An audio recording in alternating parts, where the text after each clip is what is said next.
Hey everybody, this is the Sliders Review. I'm here today to talk to you about Derry Girl Season 2, Episode 5, The Prom. Ah yes, there's love in the air in the land of Derry.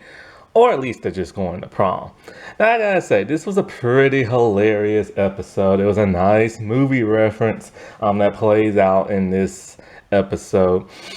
And everything leading up to this episode was funny. But this episode is also sad. And there's also a reference to a very popular 90s television show in America. And so after just rewatching the Some Girls prom episode, which I'm gotta put up at some point because I recorded the audio for it. I just gotta do the pictures and stuff.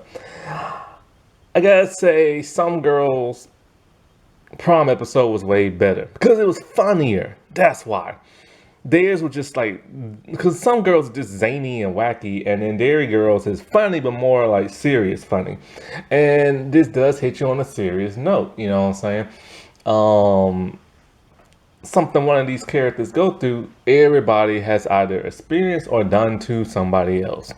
And, and it really just like gets you and everything.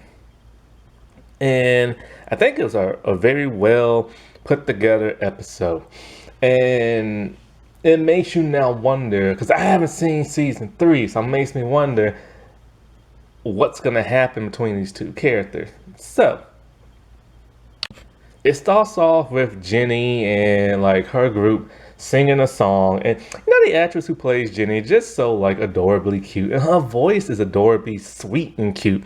And so like it was like really pleasant just to hear her sing and to hear her talk, because her voice is just so like cutesy wootsy and everything, and just like so adorable and stuff. Like she's the type of person you just like put in your pocket. But so after doing that and everything, Sister Michael, the nun, she reveals they have a brand new student. A lady named May Chong, I believe. And so, that she's trying to like welcome her and everything. And so of course the Derry girls and James are now obsessed with this new person. Because it's somebody exotic to them. Because May is Chinese and everything. And you know how that is with a lot of people when they see like people don't look like them, they get like very obsessed with them and want to just be their friend and stuff. And so of course Claire is one of the main ones who wants to be her friend. So Claire is talking in I think Cantonese, I believe. Um and the girl's just like looking at her, just like, what the world's wrong with her? She's like, where I'm from, we speak English and stuff. I don't know what part of land she's from, because I'm not familiar with Ireland and stuff like that. So, needless to say, Claire kind of freaks her out, and the girl just kind of giving them the weird look. You know what I'm saying? And so, with prom coming up, they're all excited. And James drops a bomb that he doesn't want to go. And this really upsets Claire because she's all like, I was going to ask you to be my date, James, and now I can't, and stuff like that. And so, of course, Michelle's just like, you forget you lesbian or something like that. And she's like, no, but she's like, because she's a girl and she can't take another girl to prom because, people are going to look, and remember how people made fun of her the season before, remember, in the finale.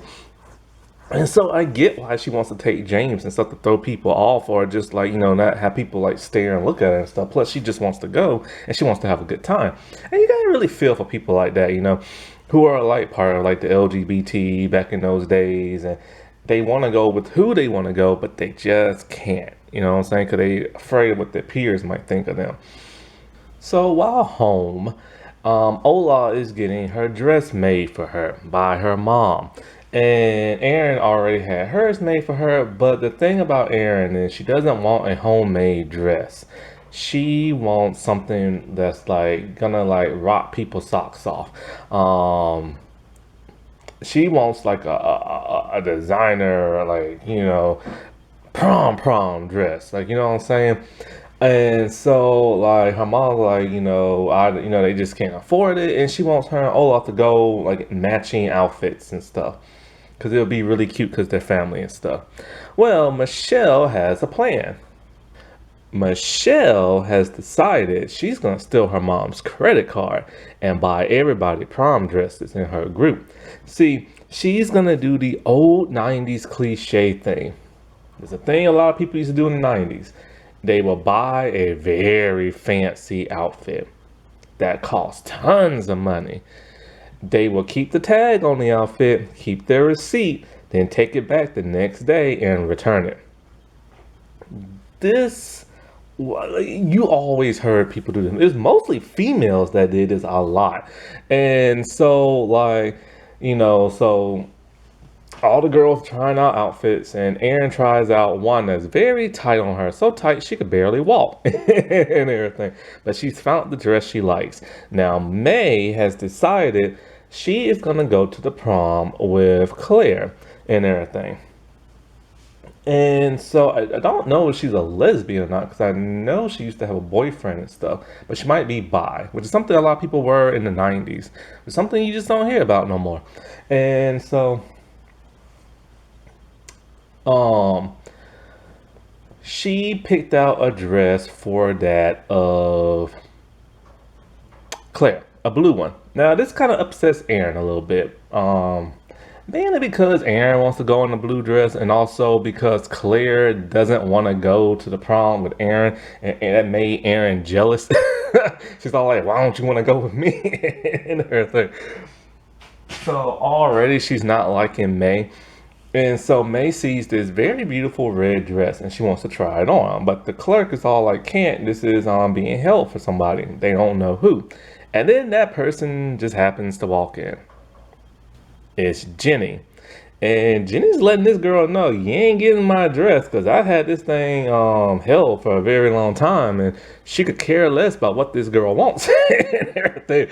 Little Miss Sweet Tattletale is sticking it to her. Well, this pisses off May. And I mean, it really pisses off May and everything. And so it's revealed by some of the other girls that they think and heard a rumor that Jenny has rigged the election of the prom to make herself prom queen and everything. And so May thinks that's like totally messed up. So anyways, May talks about how she's gonna invite some of her friends that are also Asian, to the prom, so they could have like dates and stuff. And so Ola first talking about how she wants one and all that and stuff like that, and James got kind of offended. I think originally he was gonna go, but then decided not to. Well, no, he wasn't gonna go. Dan was gonna go, then decided not to. And then Ola's is like, hey man, look, they're more exotic than English people, and so it's prom night and everything. I remember my prom night. I had 3 proms. My 8th grade year of middle school, my junior year of high school, and senior year. My all-time favorite probably had to have been my 8th grade one. That was just so much fun and everything. And it was my first one. So your first one's always fun for the most part and stuff. I just remember being like so happy and excited and gleeful, and I was just running off the mouth afterwards talking about how happy I was. And then junior year was pretty good. Senior year I didn't like so much. And so like so with the girls, so Erin, she's all dressed and ready and everything, and it's so tight, like I said before, she can barely walk in the thing. She could barely sit down. And so Ola revealed who her date's gonna be, and her date is gonna be Grandpa Joe, because she said, you're supposed to take somebody you really fancy, and the one guy she loves more than anything else is her grandpa. And he's her oldest living relative. So that's kind of cute and sweet. But then also, stop and think about it. This is Ola we're talking about. So either she's just happy and excited because he's her oldest living relative, or because she's so nutty in the head, maybe she really is in love with him. Who knows? Now, Erin is going to go with this guy. I haven't mentioned him yet. While they're at the mall shopping for like dresses and stuff, Aaron ran into some guy. Who is this guy? I honestly don't even remember. I don't remember him from the first season. I thought he might have been one of the Protestant boys from like the beginning of this season, but I don't think he is. Or at least IMBD doesn't say he is. So I really don't know who this guy is. I don't remember. So if he maybe popped up, maybe, maybe not. But it's some guy she had a crush on. But he had a girlfriend. Now he's single and she's working her charm and her magic and he's gonna take her to prom. So she's waiting for him and everything. Claire and Michelle are already at prom, and so Michelle is like freaking out because she's all like, it's hot in here, and she's all like, whatever you do, don't sweat. If you sweat on the dress, we can't take it back. So then Claire, she's with her date, of course, and she's like talking to her, and something disturbs her. What disturbs her is her date says that she's gonna get Jenny back. Claire doesn't necessarily know what a world this means, but she's a little worried. And then Claire talks to one of May's friends from back home. Well, the shocking reveal is now here. He reveals why May had to transfer from his school on over to the Catholic school. She's crazy in the head and very violent and stuff. This, of course, freaks out Claire. So she's running, trying to find Michelle and everything, trying to figure out what the world is May gonna do to Jenny. Now, while all this is going on, Erin is still waiting for her date. And she waits, and she waits, and she waits, and she looks so sad and heartbroken because we can all guess what just happened. She got stood up. No explanation as to why, just got stood up. And it really hurts to see this look on her face because for the most part, some people might say this is karma. No, for the most part, Erin is a good-hearted, natured person down beneath.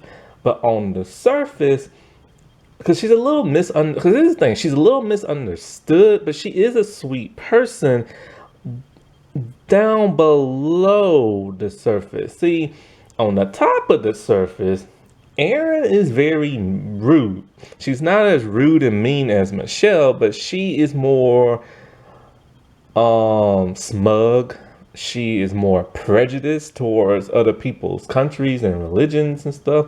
Like, she talks mess about other people's like beliefs and stuff like that. Like, she's really rude in that sense. So some people might say this is karma, but she is the leader of our like misfit groups. And so it's like, you can't help but to feel bad for her because, we grew to like her, even though she happens to say some stuff that's kind of messed up.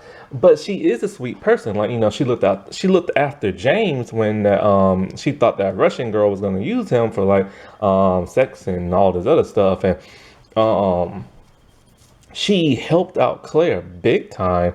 So after she didn't accept Claire for her being a lesbian, when she saw everybody was coming down bad on her, she really stood up for her and stuff. So it's like, she's not perfect. She has a lot of flaws. But when she does good, kind stuff, you can't help but to love her. And so it made me so sad to see her like this. Because a lot of people have gotten stood up before. Like, you either have stood somebody up or you've been stood up. And, and it's just like, you want to like just want to like go through the screen, just like give her a hug and everything. And her mom is sad too. And her mom is actually being nice to her, really, for the most part, for the first time in the series. See, her mom is very strict and very stern. And because Erin is constantly getting in trouble, her mom is constantly yelling at her and grounding her and everything like that, or not letting her have her way. But this is the first time her mom has actually been sincere and actually does something that is so sweet that it becomes a friend's moment. What happened? As she's about to go upstairs and change and just sleep the night off and cry and everything, there's a ring at the door. She thinks it's the guy that stood her up. No, it's James. Aaron's mom called James and asked him for like a favor. Because him and Aaron are like good friends, and because she looked after him during the first season, he did this for her. So it's like a Ross and Rachel moment from that prom episode of Friends. And Aaron is just like so happy and thrilled, and and James is looking like Prince, like a prince and everything. He's so charming. He did like one of the sweetest things ever. Because for the most part, she doesn't really make fun of James like everybody else does. Like she does every now and then, but not as badly as everybody else.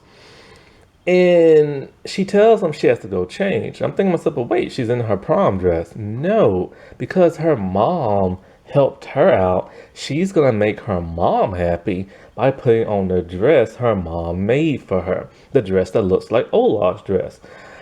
And so they go to prom. And that was just like a really touching, heartwarming, like moment. So they get to prom very quickly, by the way, because they're about there as soon as the prom queen is about to be announced. And so this is when, Claire is freaking out. Now she has found everybody. And she tells them what that dude told her. So they're looking around and look at the stage, and you see 3 buckets above the stage. It's about to be a Carrie moment. And James lets them know that. And Claire is like, okay, I have no idea what you're talking about. So he has to explain to her. So they're arguing back and forth about how they're going to stop this. Well, Jenny gets called as prom queen, and her friend goes on stage with her, because that's the one who announced it. The one that was singing with her before. So they try to stop this. Claire is wrestling back and forth with May with the rope. Everybody else, except for Olaf, has ran up on stage and is trying to get Jenny off the stage, but she don't want to budge and everything. And then it happened. Splash. Oh, they're soaked in red juice. and they're all like, it's pig's blood. But James is like, oh no, wait, this is tomato sauce. And so yeah, she gave her Carrie moment, but with tomato sauce. So they're still up there wrestling and just soaked and drenched. And as this is going on, Ola and Grandpa are just like eating popcorn. But then you have to stop and now think. Like, Michelle is screwed. Now, Claire is like tomato free. And Aaron has a completely different dress on. But not Michelle and not James. I don't know where James' tux came from. I don't know if he borrowed it from another person. I don't know if he used a credit card to get it. I don't know. But Michelle is beyond screwed. She is like, they're never going to take the dress back now. Oh my God. Oh, I feel so bad. But she's going to be in trouble with her mom. Her mom is mean. And you gotta stop and think, when it comes to Michelle was actually willing to help Jenny out. And she hates Jenny to death. But that's the thing about her. Like, she's mean, she's cowardly, but she's also has like a sweetness to her that rarely comes out. Now it's gonna come out in the 6th episode that shocked a lot of people. But yeah, like, it was just a nice gesture that, she helped Jenny out, but it was too late. They all got dripped on anyway. Now, on some serious note, the news reporter lady indicated that, I think they called them the IRA, I believe, like, the troubles now apparently is completely over. And there will be no more like armed guards like on the streets and like stuff like that. Remember in that one episode, the parents went to the movie theater and they thought they saw a bomb, and so they had to call in the bomb squad and stuff. So Apparently, this went on for 25 years, and I believe about over 3,000 people died. That is terrible. And it makes me think of what's going on now overseas. It's just like, man, it sucks how this stuff always happens. I want to make a little bit of a correction in my season 1 rundown review of Dairy Girls. In the final episode, when they was at school and Ola and them was dancing and stuff, and the parents were watching TV, I think I might have said that the troubles had like what had ended and they had like a ceasefire, stuff like that. If I said that, my bad. See, I got ahead of myself because I had watched season 1 and 2 years ago, and sometimes like I get a little things a bit like fuzzy. Like when I was reviewing the concert episode in my review, I originally said that the troubles had ended and stuff. For some reason, I keep getting ahead of myself when it comes to the ceasefire, the troubles. Maybe I just want peace so badly or something like that because of what like I don't know, But yeah, it's like for truly 100% yes. At the end of this episode, there was a ceasefire at the troubles. Now, what happened at season 1 ending was that there was a bombing that killed some people and stuff like that, and the parents looked mortified. I gotta say, one interesting thing is that when it comes to this show is like they were going through like battle and war and like conflict the entire time, and you never really think about it because the show really never addresses it because they just go about their normal lives and stuff like that. Because I remember when I watched the pilot in the season 1, you see the guards and you don't know why, and then until like the end of the season you start to get an idea, but you still don't know necessarily why. But it's kind of like, okay, what's going on? And then in this season it's like, oh, okay, this is what's going on. And then but then you still don't know exactly what the exact conflict is in Northern Ireland until you actually go online and you read about it, and then it's like, oh crap, dude. And so, it's just terrible. Like, why can't everybody just get along and be peaceful in this world? Alrighty, well, I'll talk to y'all later. Bye.